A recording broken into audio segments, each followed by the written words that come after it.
Hello there everyone, welcome to this revision video for OCR GCSE History, Living Under Nazi Rule. This revision video will focus on occupation and what did Nazi rule mean for the people of Europe between 1939 and 1945. So in terms of the specification for this topic, it's all about occupation and what did Nazi rule mean for the people of Europe between 1939 and 1945. So you need to know about the contrasting nature of Nazi rule in Eastern and Western Europe, with a case study of Poland in the East and the Netherlands in the West. You need to know about the Holocaust, including the Einsatzgruppen, the ghettos and the death camps. And you also need to know about responses to Nazi rule in terms of collaboration, accommodation and resistance.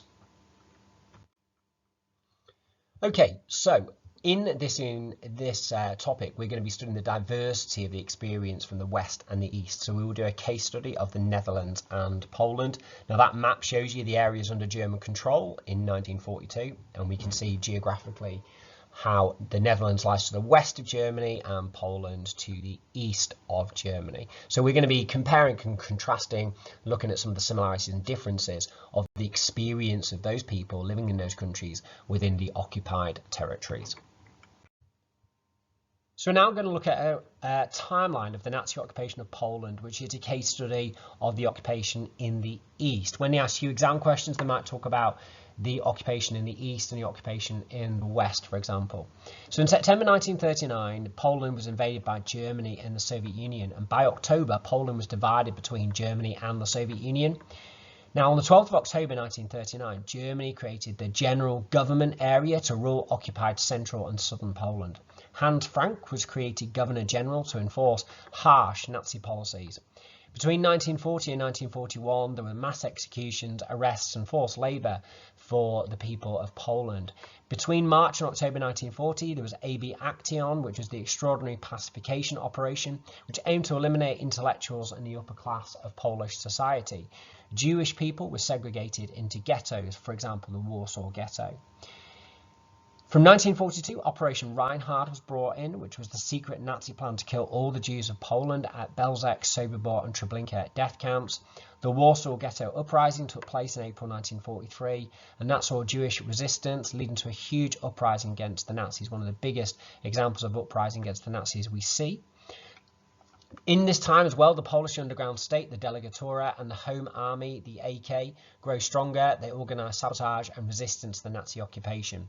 Now, on the 1st of August 1944, there was the Warsaw Uprising, which began as Polish resistance fought to liberate Warsaw. It was brutally crushed, and by October, the Germans had brutally crushed the uprising, leading to the deaths of 200,000 civilians. By January 1945, the Soviet army had liberated Poland from Nazi control. So you can see from this map of Nazi-occupied Poland that Germany took over the large proportion of Western Poland, and that the remaining lands in the central and south of Poland were then renamed General Government, which effectively meant that Poland no longer existed as a country as a result of the Nazi occupation. The lands in the east of Poland were overtaken by the Soviet Union. So what happened to Poland after the German invasion? Well, Poland had only become a country in 1918. Before that, it was in an area called Prussia, controlled by Germany.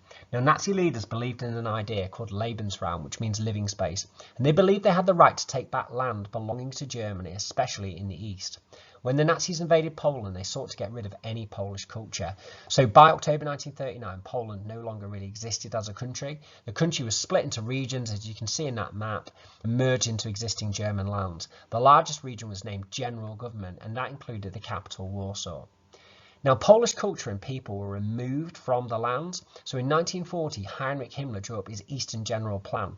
And the plan was to replace the Slavic people with German people. So from 1940, hundreds of native Polish citizens were expelled from the western part of Poland, and ethnic Germans were settled into their houses and lands.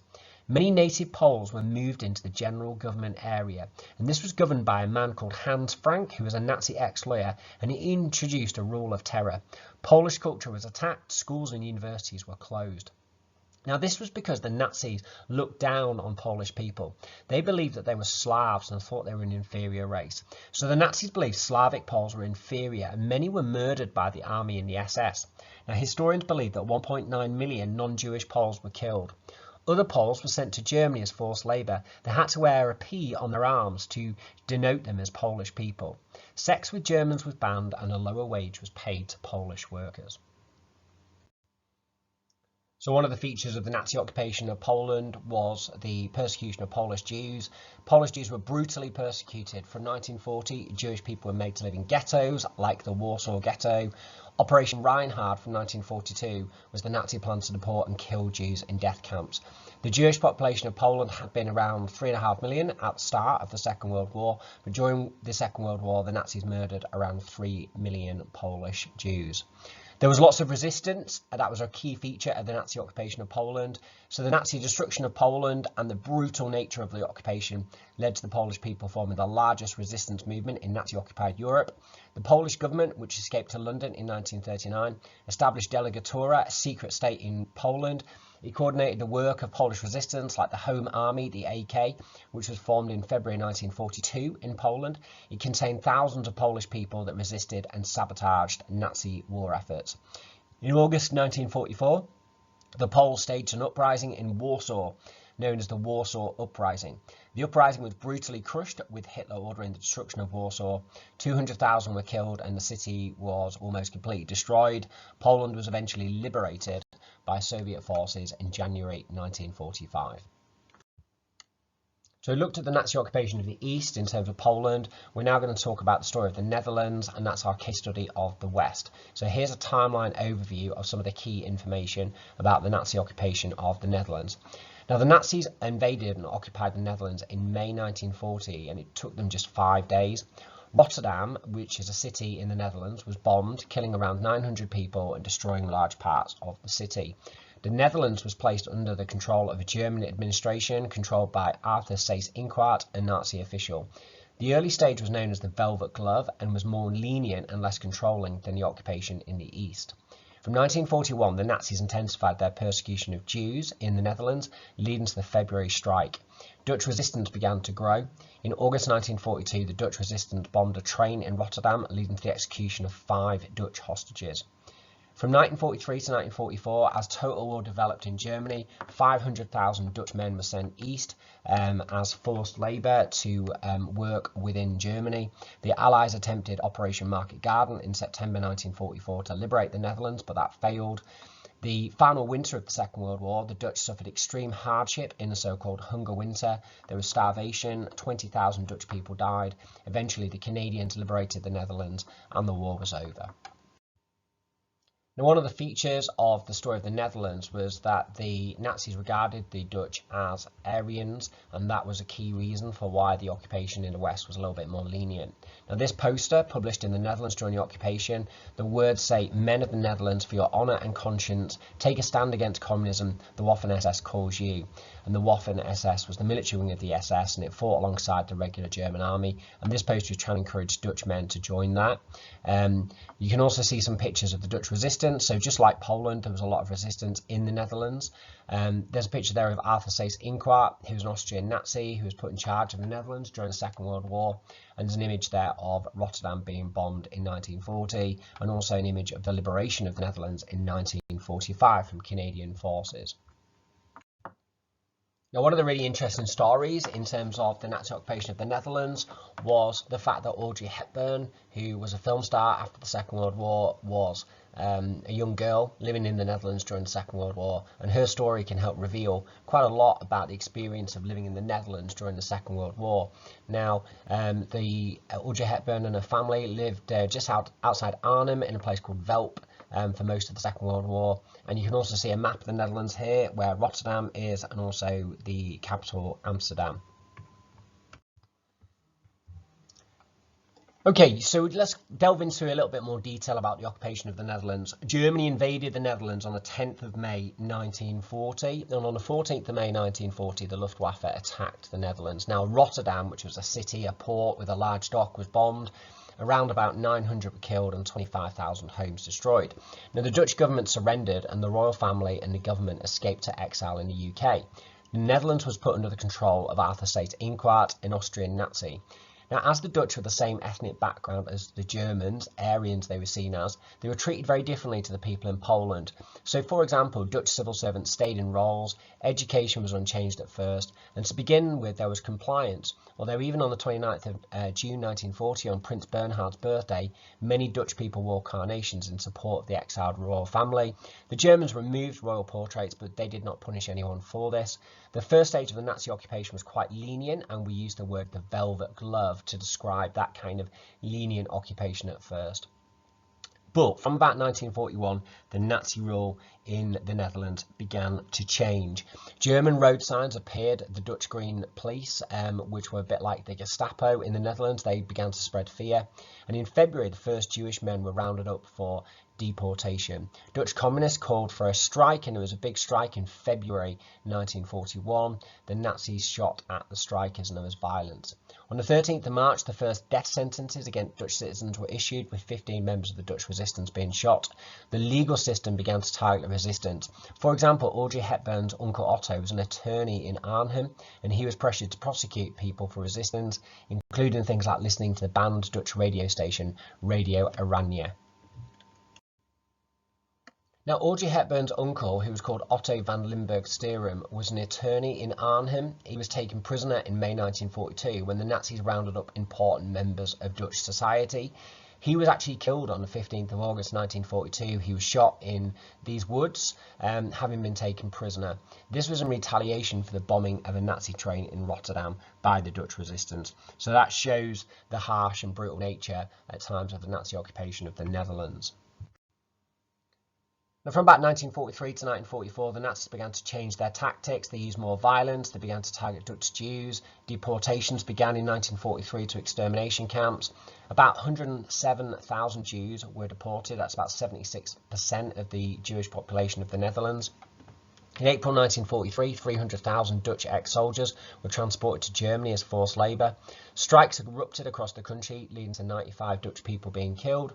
By 1944, all men ages 16 to 60 had to report for forced labour, with 500,000 ending up in Germany, which was around a third of all Dutch men. Now, there was a huge amount of Dutch resistance as well. So one of the similarities between the experience of the Netherlands and Poland is that amount of resistance. So Nazi brutality led to increased Dutch resistance. By 1944, there were 300,000 men in hiding. Illegal printing presses produced anti-Nazi leaflets. Armed resistance began. 20,000 resistance members were arrested, and most were sent to 4 Dutch concentration camps, but some were imprisoned in Germany. Around 2,000 members of the Dutch resistance were executed. Now, Audrey Hepburn carried messages for the Dutch resistance. She worked for a group of Dutch doctors in Velp, led by Dr. Visser ter Huth. They were helping Allied soldiers and helping to hide Dutch Jews. Now, in terms of 1944, in September 1944, the Dutch government in exile called for railway strikes, leading to 30,000 railway workers going into hiding. This led to a severe lack of transport. Also in September, the Allies launched Operation Market Garden to try to free the Netherlands, but it failed. Coal and food were in short supply, and the winter of 1944 to 1945 was extremely severe in terms of the experience of the occupation in the Netherlands. 20,000 Dutch people died of starvation in the hunger winter. People suffered from malnutrition. Audrey Hepburn suffered from anemia, and it affected her health the rest of her life. She was sent out by her family to get picket fences for firewood and dig up tulip bulbs for food. On the 5th of May 1945, 5 years after the Nazi occupation began, the Netherlands was liberated by Canadian soldiers. Okay, so this diagram just shows you some of the similarities and differences between the Netherlands and Poland. So we can see there that some of the main differences, the Nazis regarded the Dutch as Aryans, whereas the Nazis regarded the Poles as Slavs, and many Polish people were killed by the Nazis. So that led to the Polish experience being a little bit more difficult. The Nazis gave more freedom to Dutch people. The early stage of the occupation was known as the Velvet Glove, although freedom did reduce during the war. In Poland, much of Poland was taken over by Germany and Soviet Union. The remaining central part was renamed General Government and ruled brutally by Hans Frank. So ethnic Germans were actually moved into Western Poland during the Second World War. This didn't happen to the Netherlands. The education system went on as before at first, whereas in Poland, schools and universities were closed down, so Polish people could not get an education. There was resistance from the Dutch resistance in the Netherlands, who shielded Jews, hid Allied soldiers, and undermined the Nazi war effort, such as bombing trains. The Dutch organised strikes to resist Nazi rule, and resistance increased during the Second World War. In Poland, I think we would probably say there was more widespread resistance with the Delegatura. Polish exile joined the fight against Nazism, such as fighter pilots fighting in the RAF. There was the Warsaw Uprising. So probably some of the resistance in Poland was a bit bigger. There was like the huge Warsaw Uprising, for example, in August 1944. We don't see that same level of resistance in the Netherlands. The Netherlands resistance is probably a bit more secret and underground. So some of the similarities, the Nazis were invading to get more territory and more resources. Treatment of Jews was similar in both the Netherlands and Poland, with Jewish people being rounded up and discriminated against in both and then being taken off to death camps. And we can talk about the fact that there was resistance in both countries as well. Overall, we could conclude that the experience of Poland was generally harsher than that of the Netherlands. The experience of the Netherlands, though, got harsher and more difficult as the war progressed, whereas in Poland, it was always incredibly harsh. Now, the Holocaust was a crime of humanity that took place during the Second World War. 11 million individuals, including Jewish people, Slavs, Sinti and Roma, that's gypsies, communists and gay people, were murdered by the Nazis. 6 million of these were Jewish people. As the Nazi occupation moved east, they controlled a larger population, which the Nazis saw as a Jewish problem that needed to be solved. Now, there's 4 main stages for you to be aware of in terms of how Jewish people were treated and what that actually meant. So between 1938 and 1939, it was the forced emigration of Jews. So as Germany occupied territories like Austria and Czechoslovakia, they forced Jews to leave. This was known as the Vienna model. From 1939 to 1941, Jewish people were concentrated in ghettos. So Jews were sealed off from others in small areas of cities called ghettos. From 1941, when Germany invaded the Soviet Union, there was the so-called Holocaust by bullets. The Einsatzgruppen, which were military units of the SS, killed Jewish people during the occupation of the Soviet Union. And then finally, there was the final solution in 1942. The final solution led to the creation of death camps like Auschwitz and the mass murder of Jews by gas. So this just shows you some of the major turning points in the treatment of Jews. So you can see there Hitler becoming chancellor. They build the anti-Semitism, exclude Jews from society with things like the boycott of Jewish shops, the Nuremberg laws, the increased violence with things like the Night of the Broken Glass. But within this part of the inquiry, you need to know about the impact on the Jews of Europe. So from March 1938, Germany occupies Austria, leads to the Vienna model and forced migration. Germany invades Poland in September 1939. That leads to Jewish people being concentrated in ghettos. In June 1941, Germany invades the Soviet Union. That leads to the Einsatzgruppen, shooting Jewish people. That's the so-called Holocaust by bullets. Operation Reinhard involves Poland, October 1941. The plan to kill all the Jews of Poland. And the final solution from the Wannsee Conference in January 1942 leads to the Holocaust by gas and Jewish people being killed in death camps. So let's find out more about forced migration and the Vienna model. So in countries like Austria, which the Nazis occupied before the Second World War, Jews were forced to leave the country. In March 1938, the Nazis invaded Austria and life of the 192,000 Jews of Austria changed. Before the Nazi occupation, Jews had equal status, but once the Nazis took over, they were beaten and humiliated, such as being forced to scrub pavements. Mass looting and Aryanization of property began, which was organised by the SS. This led to Jewish emigration, which was encouraged by the Nazis, who created a central office for Jewish emigration. Reports suggest 110,000 Jews emigrated in 2 years. The Vienna model, as it became known, of persecution to encourage emigration was adopted when Germany took control of Czechoslovakia in 1939.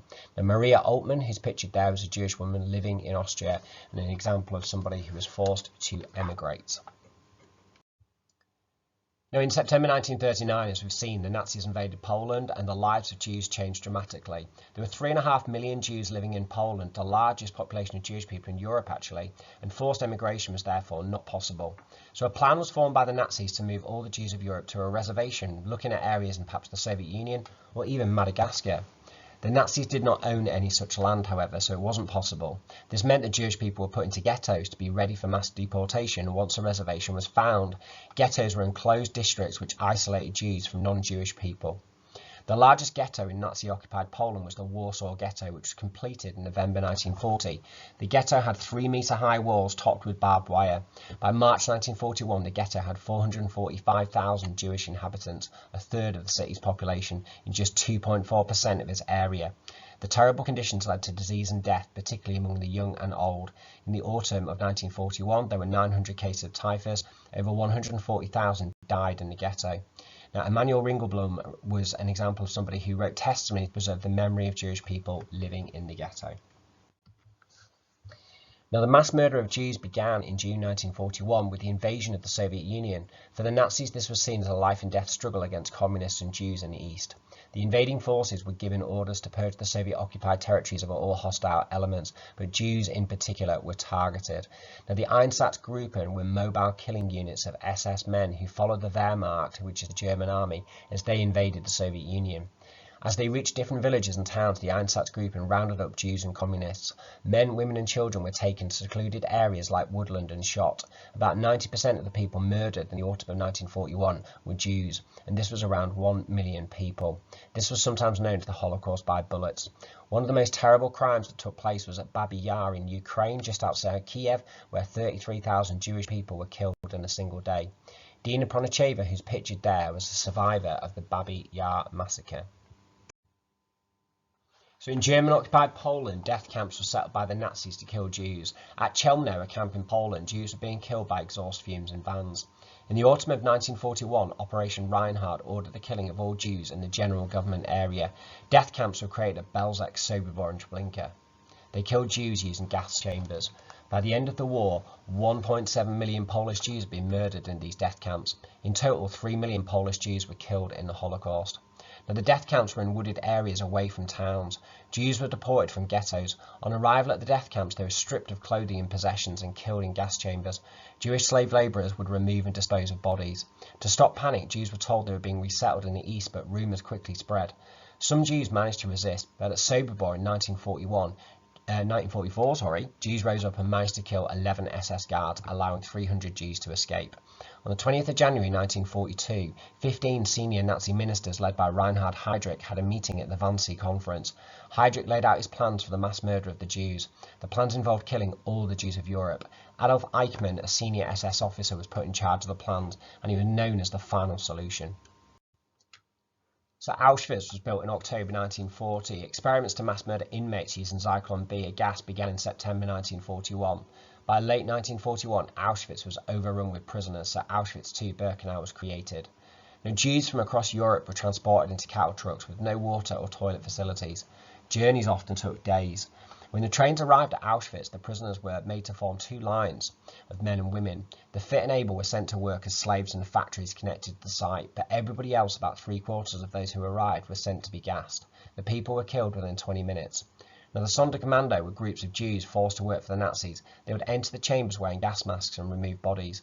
The industrial method of killing was killing 12,000 a day. It's estimated that 1.1 million people were murdered at Auschwitz, 1 in 6 victims of the Holocaust, and around 438,000 Hungarian Jews were murdered there.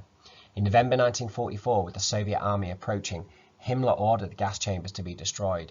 In January 1945, Auschwitz was evacuated and 58,000 prisoners were put on a death march towards the German border. 20,000 of those were liberated at Bergen-Belsen in April 1945. Those 2 weeks or 6 to March were liberated by the Soviets in late January. Okay, so this map just shows you the location of the main death camps. As you can see, they're all located essentially in isolated areas of Nazi-occupied Poland. Okay, the last thing we're going to look at is responses to Nazi rule, collaboration, accommodation and resistance. Now, when the Nazis occupied Europe, there were many different responses to Nazi rule, and they can be summarised by collaborating. That's people who worked with the Nazis and actively helped them in that occupation. Those who accommodated, that's people who put up with the Nazi occupiers but did nothing to actively help this, and that was the reaction of many people. And resistant, people who worked against the Nazis and resisted their occupation. This ranged from passive resistance to active resistance, and ranged from small and large acts of resistance and defiance. Now, on the 3rd of June 1940, German bombs fell on Paris and many French families decided to flee. On the 20th of June 1940, France was defeated by Germany. It was divided into an occupied zone in the north and a free zone in the south. The southern zone was known as Vichy France and was ruled by 84-year-old right-wing French nationalist Philippe Pétain. So this would be an example of collaboration in terms of Philippe Pétain basically running this kind of Nazi sympathising French sort of nationalist government called Vichy France. Now, Philippe Pétain was head of the collaboration regime of Vichy France. Vichy France quickly brought in censorship, restrictions on freedom, and anti-Semitic policies. And you can see there a map of occupied France in 1940. So how did life change in France under Nazi occupation? Well, the southern zone of Vichy France was ruled by right-wing French nationalist Philippe Pétain. The Nazis directly ruled the northern zone. Both zones suffered hardship. Hundreds of French men were sent to Germany as forced labour. There was anger over Nazi swastikas on public buildings. German soldiers plundered food and supplies, leading to shortages, and French workers were taken to Germany as forced labour, just like what happened to Dutch men as well. After 1942, 70,000 French Jews were deported to death camps. Some people joined the French resistance and fought against the Nazi rule by sabotaging the Nazis and passing on intelligence to the Allies. Others took part in minor resistance, such as listening to the BBC or refusing to follow Nazi orders. So this is the flag of Vichy France. The axe represents the authority of the Vichy regime. As a collaborative regime, the Vichy France is a symbol of collaboration and betrayal in France now. Now, a good example of resistance in France is André Trocmé. He was a Protestant pastor, a priest in a small village called Chambon-sur-Lignon in southeast France. Now, when Vichy France was established, they refused to read the oath to Pétain or ring church bells in his honour in the village. Now, Trocmé was a pacifist and cared about everyone's human rights and helped protect Jews in France. Trocmé arranged for Jews, mainly children, to be hidden around Chambon-sur-Lignon. The local population worked to hide them in homes, hotels, farms and schools. They forged identity cards, ration cards and led some escapes to Switzerland. They also hid Jews in the mountains when they heard that Vichy police or German forces were coming. In February 1943, Trocmé was arrested but was released after 28 days. In late 1943, he had to go into hiding for fear of arrest. The region was liberated in September 1944 and Trocmé had saved 5,000 Jews. An example of a collaborator would be Coco Chanel, fashion designer and perfume maker in the 1930s. When the Nazis occupied France in 1940, Chanel stayed and became friends with Nazi occupiers. She lived at the Hotel Ritz where many German officers stayed and began a romance with Baron Hans Gunther von Dinklage, a German military intelligence officer. In 1941, she tried to persuade the authorities to remove the Jewish directors of her company and give her sole ownership as an Aryan. This did not in the end happen. Recent historians have claimed that she may have been more than a sympathiser and an actual Nazi spy, but we don't really know that. After the war, she was questioned by Allied authorities, but support from Churchill and a lack of evidence meant she was never convicted. So you also need to have some good examples of collaborators, accommodators and resistors. So in Belgium, the Gulag movement was a nationalist group who wanted stronger ties with Nazi Germany. They helped Nazis recruit members to Waffen-SS and they had about 50,000 members. In Latvia, the SS created the Latvian Auxiliary Security Police. They purged internal enemies by killing Jews and communists, and the group murdered 26,000 Jews. The Chetniks were a group of Serbian nationalists. In 1943, they agreed to work with Nazi forces that invaded Yugoslavia. And during the Greek occupation, 3 Greek prime ministers passed legislation demanded by the Nazis, including a 22,000 force that persecuted communists. In terms of accommodators, in the Netherlands, many were compliant towards Nazi rule and cooperated with the Nazi occupiers. There came to be more resistance, of course, later on in the war. The Danish people were allowed to keep their government during the war in return for favourable relations with Germany. Industrial production and trade was redirected towards Germany, but Danes did reject anti-Semitic laws. In terms of resistance, the French resistance undertook guerrilla warfare against the Nazis and provided intelligence to the Allies. In June 1944, the military elements formed into the French Interior Force. Many Poles helped to rescue an estimated 450,000 Jews from certain death. The Polish underground state, the Delegatura, hid and fed Jews to keep them safe from the Holocaust. And a really good example is the Bielski partisans. They numbered 1,236. They were escapees from the Polish ghettos and they lived in the forests of Poland and Belarus, completing sabotage missions against the Nazis. Okay, so thanks very much for listening to that revision video on topic 5, what did Nazi rule mean for the people of Europe, 1939 to 1945. I hope you enjoyed that and good luck with your exams. Bye bye.